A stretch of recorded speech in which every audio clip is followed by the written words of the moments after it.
Hello, everybody, and welcome to the Coaching Crowd podcast with me, Jo Wheatley, and my friend and co-host, Zoe Hawkins. Hi, everybody. Great to be back for another episode. And this week we are talking about the value of supervision, and that's coaching supervision. And the reason we want to bring that to you today is because I think supervision is largely a misunderstood kind of concept in the coaching industry. And to be honest, I think carries a little bit of a flavor of, it's about Big Brother watching you. So we want to spend some time on this because there is real value and gems that comes from supervision.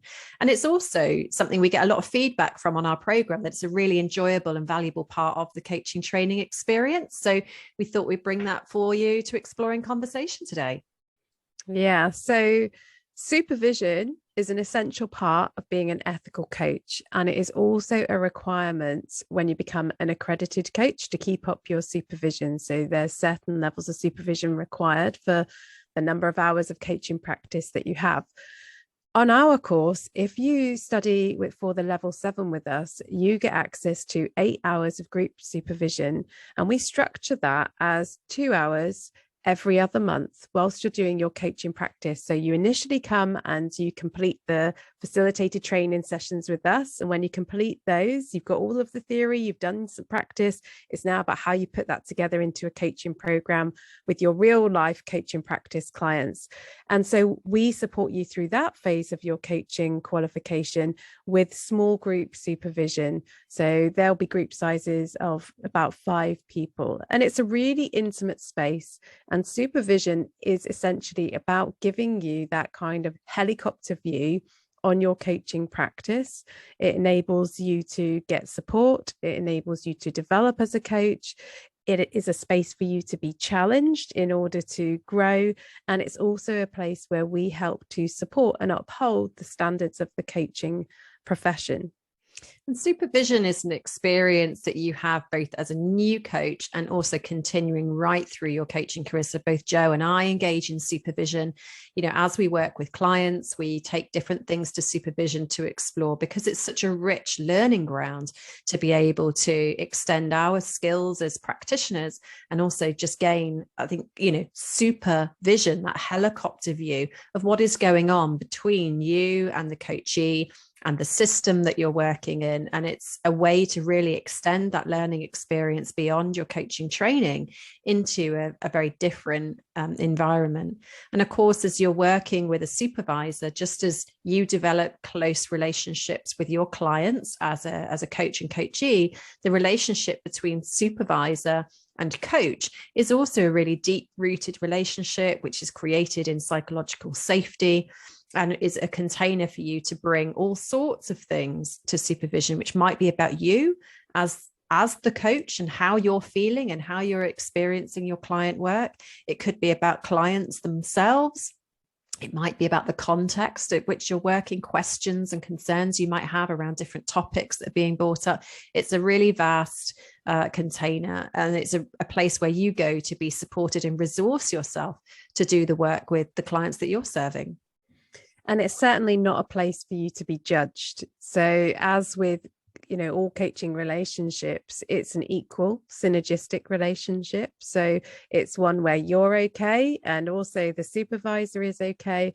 And, if you haven't done coaching training yet, your only experience of supervision is likely to have been in the workplace. And I think there's still cultural issues around supervision within many organizations where supervision is still experienced as the manager is in that I'm okay, and the team member, perhaps that's you, feeling like I'm not okay, that one up, one down kind of a dynamic. And that absolutely is not the dynamic of coaching supervision. It is a meeting of equals. And as Zoe said, it is a container to be held. I think supervision is also a journey. So I think in those early days when you come out of coaching training, you're using supervision perhaps as a bit of mentor coaching. So like, I didn't quite understand this. Have I done it right? How can I build my knowledge? But you'd be surprised at how fast that actually progresses into exploring the psychodynamics between you and your client. And there are terms like transference and parallel process, which you'll come to learn and understand on your coaching training. And as you develop your reflective practice skills and you engage in supervision, you start to see these, strange occurrences between you and your clients. So an example of that might be where you're going into your coaching session with a client and you're feeling really anxious, and you're not usually an anxious person. And so you start to question, well, what is this feeling of anxiety? And what you start to notice is that you're actually experiencing some of your clients' anxiety. So in supervision, you help to understand that and then think about, now that I know that, how can I use that in service of my client to develop and deepen the work that we're doing together? So your supervisor is almost like an extension of the client relationships that you have. And it's a place where your supervisor is working in service of you as the coach, but also in service of your clients. They're holding the agenda for your clients as well, so that you're almost like a team together working on your client problems. And of course, you can do that anonymously with a supervisor. Your supervisor doesn't need to know the names, organizations, details of anything. They just need to know what your questions are and what your experience is and what you're seeking to learn.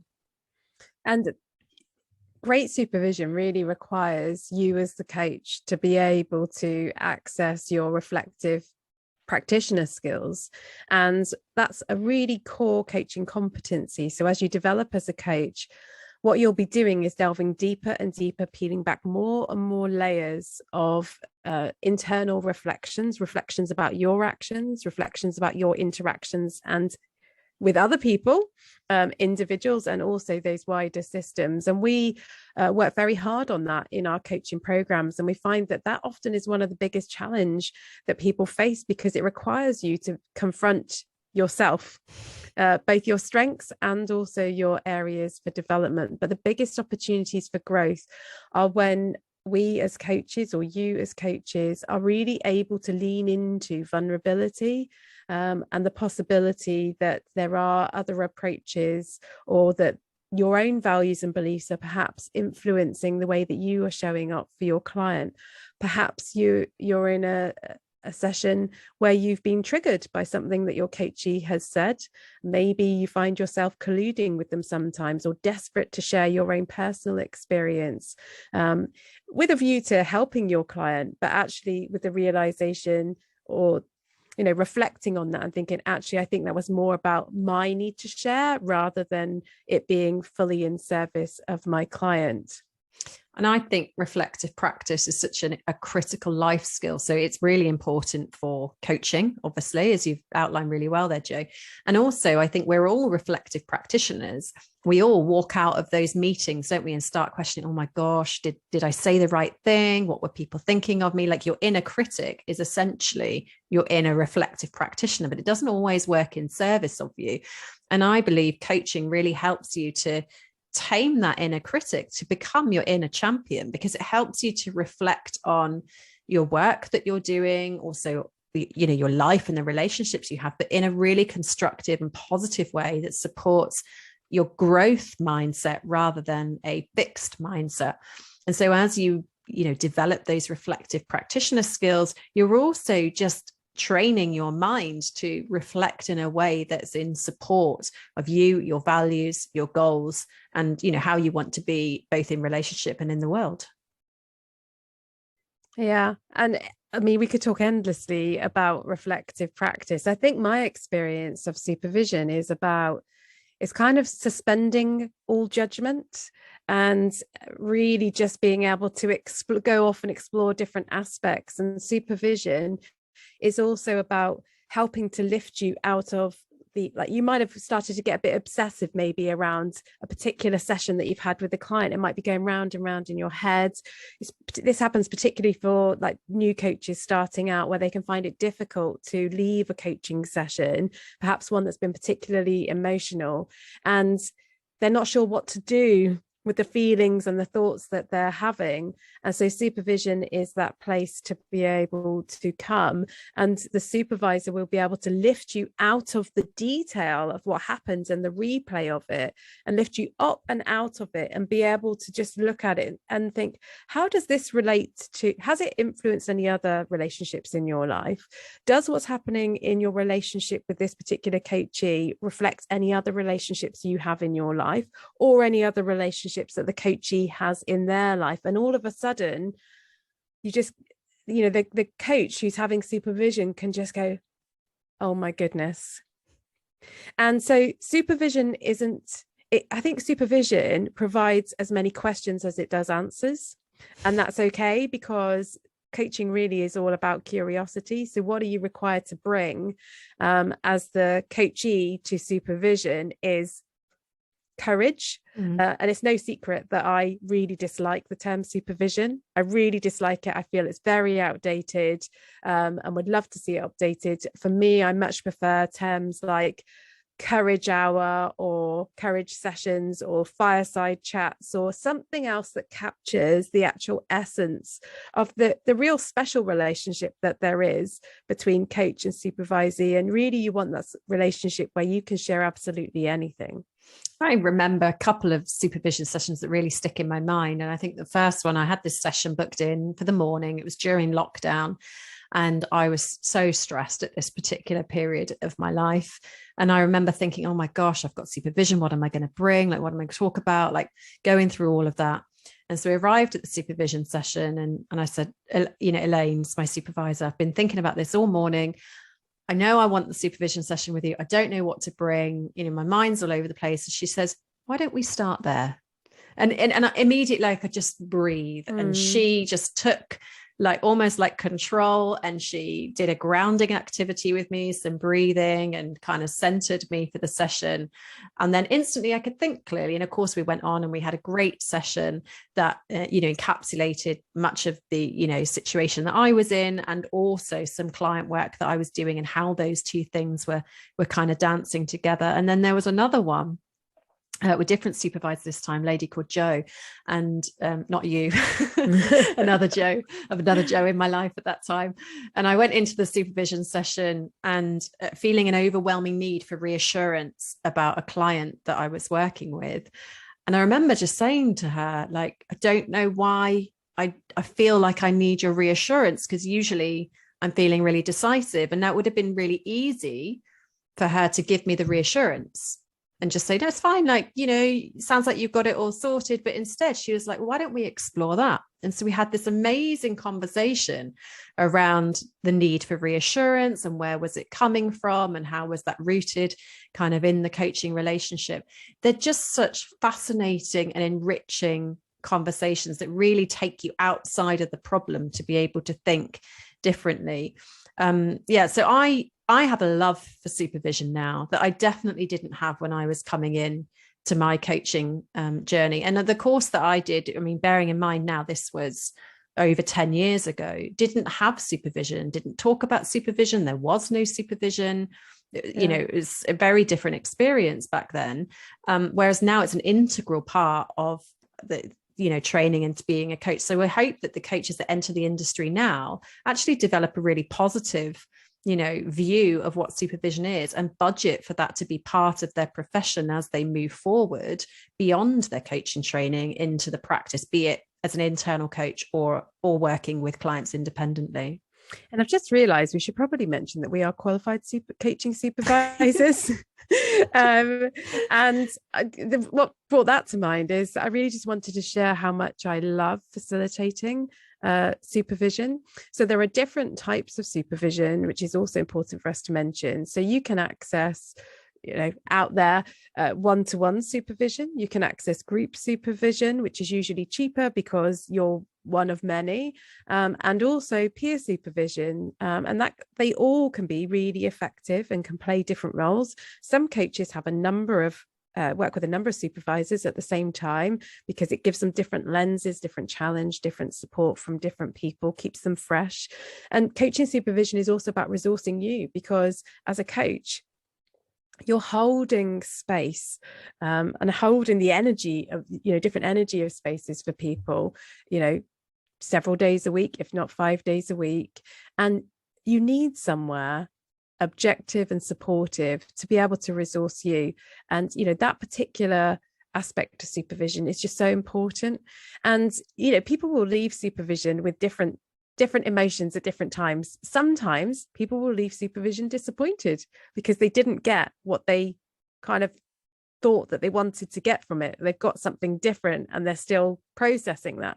Sometimes people are going to leave supervision relieved or excited, or feeling really connected, feeling that great sense of belonging. And all of those things are okay. All of those things are useful. It's about what you do with that. So a bit like coaching, all of the learning related to supervision doesn't happen in the supervision session. There's a lot of learning from supervision that takes place outside of that. And so what you need to work out is, moving forward, how often would you want to have supervision to support your practice? And that will depend on the number of coachees you've got. It'll depend on your budget. It depends on what's required for accreditation. But as you said, Zoe, people need to be conscious of the fact that becoming a coach, a professional, ethical, accredited coach, does also require you to invest in an ongoing basis in supervision. And there's lots of different supervisors. So, it's useful to actually experience supervision with different people, to be able to find somebody that you like, and you might stick with that person, or you might choose to continue to work with different supervisors during your coaching career. Probably another thing we should have spoke about right at the start is what's the difference between like coaching and supervision, because they do sound quite similar, and in many ways they are. But I think the main difference, like in a coaching relationship, it's goal orientated. So you go in with a really clear goal around what you want to achieve, or your coach helps you to define a goal, and then you work towards that in a future orientated way. Whereas in supervision, it's a little bit more like, where are we right now? And you sort of walk together side by side, exploring the different things that come up. So there's no agenda to have to get to a particular outcome. And I have the 6 session packages with my supervisor as I go along, and there's no necessarily one theme. There's no one thing I'm aiming for across those 6 sessions. It's each session is like a new session. I could start with whatever is relevant. But at the same time, my supervisor will hold an agenda and share with me different insights and themes that she is seeing coming up from, across the board of the coaching that I'm doing, and sort of shining a light, if you like, on things that maybe I haven't seen that she is seeing, and we can explore together. And obviously some of the differences we've shared around the different style of supervision, making ethical decisions and resourcing yourself. So hopefully you could start to see the differences between the two, and ultimately supervision is what you need it to be in that moment as a practitioner. Yeah, I think it's really difficult to define the difference, and I understand people's confusion around it, because for me, my style of coaching is so similar to the way that people describe supervision. So I think the best way is the way you just described. It's what you need it to be as a coaching practitioner. Yeah, and do you know what, on that, I think when you get into the realms of working with kind of executives and senior leaders like you, I think my coaching has become more like supervision, more about creating and holding space for whatever is emergent in that moment, which you find people with really large roles and big remits of responsibility, they have the action orientation, they have the capacity to make decisions, they have the strategic thinking, there aren't really any goals that they're working on. They just need to breathe and need space to kind of process and have a clear mind and have a thought partner and be able to see, different themes and patterns that maybe are working through in their leadership they haven't been able to see. So there's definite crossovers, particularly as you move more into that, what we now call, I suppose, executive supervision. Then you've got the coach supervision, and obviously you've got coaching. So really it's a co-created relationship, isn't it? It's fascinating though, because I think I still find myself saying to my supervisor, can I bring this to supervision? Like there'll be something on my mind. I'm still saying, like a child, can I bring this to supervision? And then of course we explore it. So, we all step through different roles. I'm a supervisor myself. I'm a coach myself. I'm a learner myself, a lifelong learner, but undertaking different trainings. I think another thing I'd like to share about supervision is that it is a possible future CPD for you. So even if you haven't decided to train as a coach, but you think, it really appeals to me to have this role to help to uphold the standards of the profession, to support coaches with their well-being, to help them to develop, then you can start looking into that at the same time as you're looking at coaching training if you want to. So it is a possible future career pathway for you. I think some people are purely coaching supervisors, but a lot of supervisors are also practicing coaches themselves, because they then still have that real life lived example, and it can help them to relate to other coaches. So, you know, you might just be listening and think, yeah, I think that's something I might like to do in the future. And of course, you get to experience coaching supervision, as we said, on the coaching training program. And if you're a coach already and you're not in supervision, then do reach out, get yourself a supervisor, you know, contact Joe and I if you want to, because to experience really positive supervision, I just think is a really empowering, you know, thing to be able to do. So if you're listening to this and you're thinking, yeah, now's the time, I'd like to join the coaching training. If you're listening in real time, this is around February, and we take intakes in March and September for our coaching training program. So you can come and join us on our March intake, but you can book onto our programs anytime by visiting our website, igcompany.co.uk.